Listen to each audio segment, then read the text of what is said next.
सांसद का शर्मनाक बयान, खुलेआम रेप और हत्या की दी धमकी।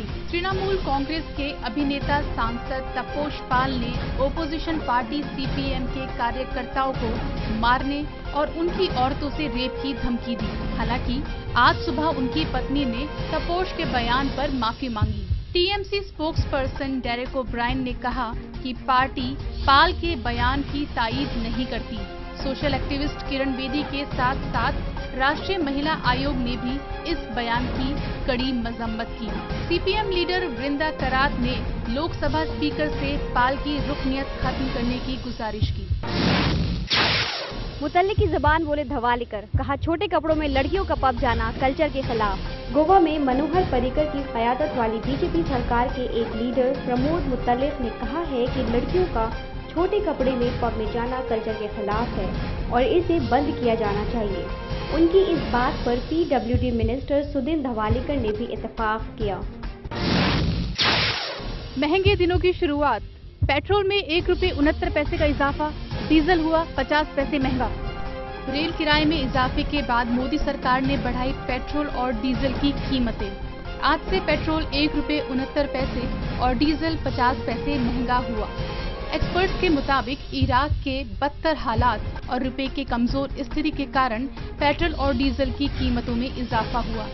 बजट से एक हफ्ते पहले हुई इस बढ़ोतरी से जनता में खासी नाराजगी है। दिल्ली में पेट्रोल 73 रुपये 25 पैसे और डीजल 57 रुपये 78 पैसे बिकेगा। अब एटीएम मशीन से भी निकल सकेगी हिंदी में रसीद। खबरों की माने तो आरबीआई को होम मिनिस्ट्री से मिली हिदायत के मुताबिक अब एटीएम मशीन से निकलेगी हिंदी में रसीद। गौरतलब है कि जिन स्टेट्स में हिंदी बोली जाती है वहां पर बैंकों के एटीएम से हिंदी में भी रसीद मिला करेगी। इस बाबत होम मिनिस्ट्री ने आरबीआई गवर्नर को एक खत भी लिखा था।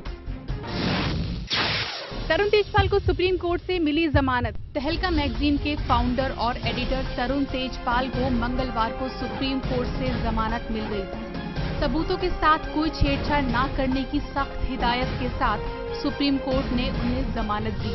वाज़ेह रहे, पिछले साल नवंबर महीने में गोवा में मैगजीन से जुड़े एक फेस्टिवल के दौरान खातून सहाफी के साथ रेप और सेक्सुअल हरासमेंट के मामले में उन्हें गिरफ्तार किया गया था। ट्रांसफार्मर 4 और एक विलन ने मचाई पर्दे पर धूम। Transformer age of extinction American science fiction transformer का चौथा पार्ट है, जिसे माइकल बे ने पहले से कहीं अच्छा और दमदार डायरेक्शन किया है। 3D टेक्निक, 3D और इफेक्टिव बैकग्राउंड म्यूजिक की बदौलत फिल्म ने अब तक $302 मिलियन का बिजनेस किया है। वहीं मोहित सूरी की डायरेक्टेड फिल्म एक विलेन अच्छा बिजनेस कर रही है। श्रद्धा कपूर, सिद्धार्थ मल्होत्रा और रितेश देशमुख की एक्टिंग दमदार है। फिल्म ने अब तक 50 करोड़ कमा लिए।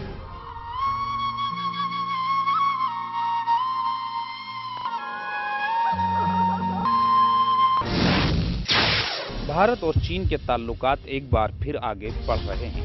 दरअसल दोनों ममालिक के दरमियान तरक्की के काफी मौके मौजूद हैं। हिंदुस्तान और चीन ने अपने दो तरफा कारोबार और सरमायाकारी के इम्कानात को नया रुख देते हुए हिंदुस्तान में दोनों मुल्कों की सनतों के मुश्तरका कारपोरेट पार्क के क़याम समेत 3 समझौतों पर दस्तखत किए हैं। नायब सदर जमहूरिया हिंद हामिद अंसारी और चीन के नायब सदर ली सिवान चाउन की मौजूदगी में दोनों फरीकों ने इस पर दस्तखत किए। इसके अलावा इंतजामी एहलकारों की तरबियत में एक दूसरे का ताउन करने के लिए मंसूबे से मुतालिक दस्तावेजात पर भी दस्तखत किए गए। समझौते पर हिंदुस्तानी सेक्रेटरी खारजा सुजाता सिंह और चीन के वाइस कॉमर्स मिनिस्टर गाओ यान ने भी दस्तखत किए। दूसरा समझौता ब्रह्मपुत्र नदी पर बाढ़ के मौसम में चीन की जानिब से जानकारी मुहैया कराने से जुड़ा है। मालदारों को नहीं मिलेगी सस्ती बिजली। इक्तिसादी परेशानियों से निपटने के लिए हुकूमत ने आम लोगों पर महंगाई का बोझ डालने के बाद अब बिजली के शोबे में नया नुस्खा अपनाने का प्लान बना लिया है, जिसके तहत अब अमीरों को सस्ती शरह पर बिजली नहीं मिल सकेगी।